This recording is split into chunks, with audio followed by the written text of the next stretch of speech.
Hello বন্ধুরা, সম্পূর্ণার হেসেলে আপনাদের স্বাগতম। আমি আজকে আপনাদের তৈরি করে দেখাবো কাঁচা কলার কোপ্তাকারি। কাঁচা কলার কোপ্তাকারি তৈরি করার জন্য আমি এখানে 2টা কাঁচা কলা সেদ্ধ করে খোসা ছাড়িয়ে নিয়েছি। এবার একটি কাঁটা চামচের সাহায্যে এটাকে ম্যাশ করে নেব। এর মধ্যে দিয়ে দেব পেঁয়াজ কুচি, দিয়ে দিচ্ছি কাঁচামরিচ কুচি, স্বাদমতো লবণ, সামান্য হলুদ গুঁড়ো, হাফ চামচ ভাজা জিরার গুঁড়ো আর দিয়ে দেব 4 চামচ বেসন।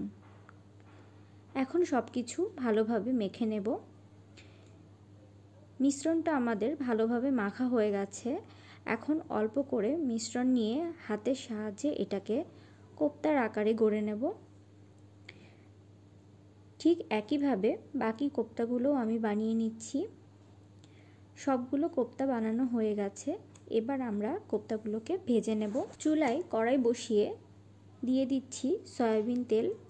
তেল ভালোভাবে গরম হয়ে গেলে দিয়ে দেব বানিয়ে রাখা কোপ্তাগুলো এক পাশ ভাজা হয়ে গেলে উল্টে অন্য পাশও ভেজে নেব। কোপ্তাগুলো অবশ্যই মাঝারি আঁচে ভাজতে হবে, তা না হলে পুড়ে যেতে পারে। কোপ্তাগুলো হালকা বাদামি করে ভাজা হয়ে গেছে, এখন তুলে নিচ্ছি। ঠিক একইভাবে আমি বাকি কোপ্তাগুলো ভেজে নেব।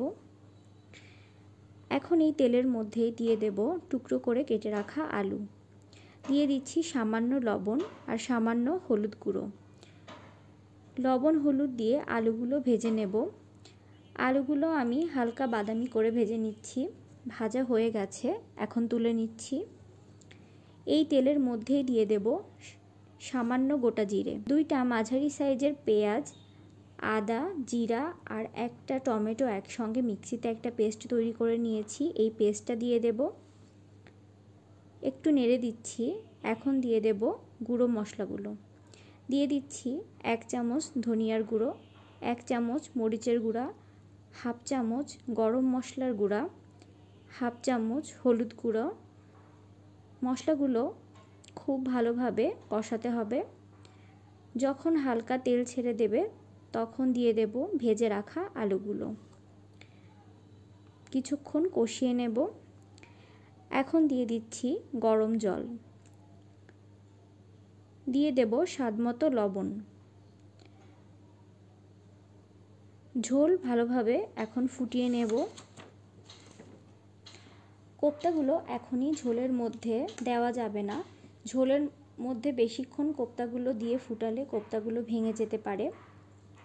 রান্নাটা এখন প্রায় শেষের দিকে। ঠিক এই সময় আমি দিয়ে দেব ভেজে রাখা কোপ্তাগুলো দিয়ে 2 মিনিটের মতো ফুটিয়ে নেব।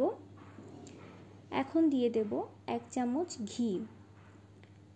কোপ্তাগুলো ঠান্ডা হলে অনেকটাই ঝোল টেনে নেবে, তাই এই পর্যায়ে চুলা বন্ধ করে দিচ্ছি। তৈরি হয়ে গেল ভীষণ মজাদার কাঁচা কলার কোপ্তাকারি। এই রান্নাটি যদি আপনাদের ভালো লেগে থাকে তাহলে একটি লাইক দেবেন এবং চ্যানেলটি সাবস্ক্রাইব করার অনুরোধ রইল।